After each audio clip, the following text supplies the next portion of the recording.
उन्हाळ्यामध्ये मी जेव्हा जेव्हा बाहेर पडतो ना तेव्हा असंच होतं. तुमचं कसं होतं तेही सांगा. आता मी बाहेर पडलेलो आहे, हायवेला लागलेलो आहे आणि इथं थांबलेलं आहे. थोडंसं काम होतं. काम माझं झालेलं आहे. रिटर्न मी चाललेलो आहे माघारी. तर घरातून येताना सकाळीच पोरांनी सांगितलं होतं की आंबे आणा, आंबे आणा.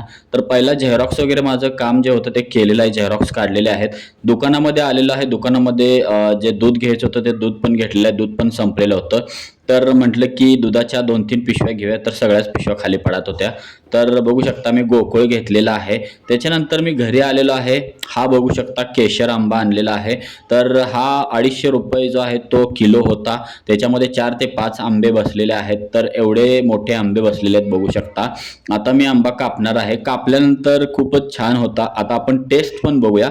टेस्ट खूपच मस्त आणि मधुर होती. तर बाहेरचं वातावरण पण दाखवतो. सध्या आताही पावसाचंच वातावरण चालू झालेलं आहे. गावाकडे पण पावसाचंच वातावरण होतं. बाहेर आता खूप दिवसानं गावातून आल्यामुळं बघू शकता बाहेर कुंड्या कशा आहेत. झाडं वगैरे जे आहेत ते थोडं सुकलेले आहेत. बाय बाय मंडळी.